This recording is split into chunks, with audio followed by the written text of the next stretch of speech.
চা খাওয়ার পরে চায়ের পাতিলের তলায় যে ঘন লিকারটুকু থাকে সেটুকু ছেঁকে নিন, তার সাথে সমপরিমাণ নারিকেল তেল আর সমপরিমাণ হোয়াইট ভিনেগার মিশিয়ে নিন।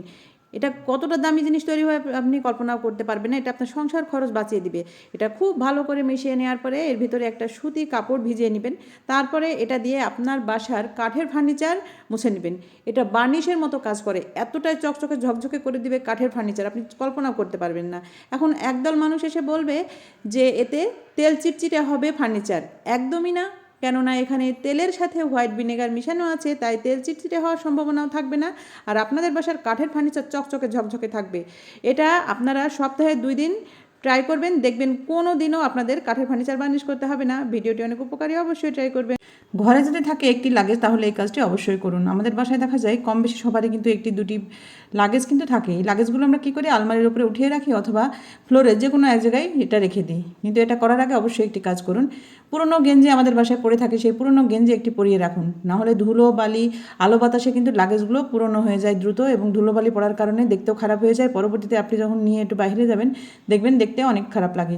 তাই লাগেজগুলো নতুন রাখতে একটি পুরনো গেঞ্জি এভাবে পরিয়ে রাখুন, দেখবেন অনেক ভালো লাগবে। ভিডিওটি অনেক উপকারী, অবশ্যই ট্রাই করবেন।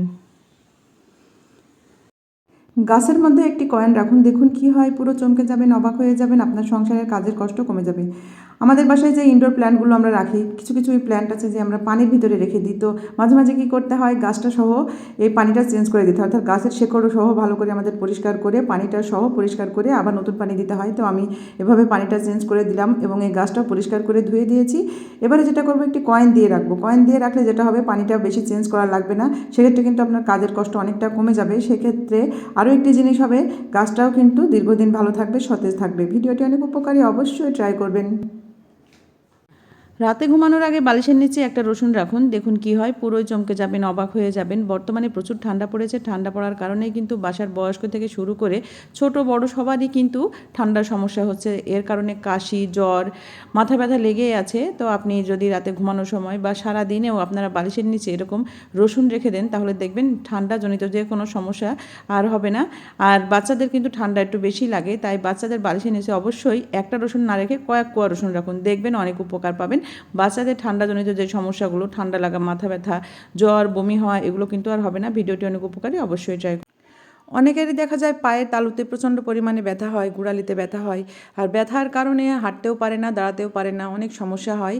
বিশেষ করে ঘুম থেকে ওঠার পরেই কিন্তু এটা বেশি হয়। তো যাদের এই সমস্যা হয়, আপনারা এর একটি বোতল ভর্তি এরকম বরফ নিয়ে নেবেন, নিয়ে পাটা এরকম যদি ম্যাসাজ করে নেন সকাল বিকাল, দেখবেন আপনাদের পায়ের ব্যথায় অনেক আরাম পাবেন।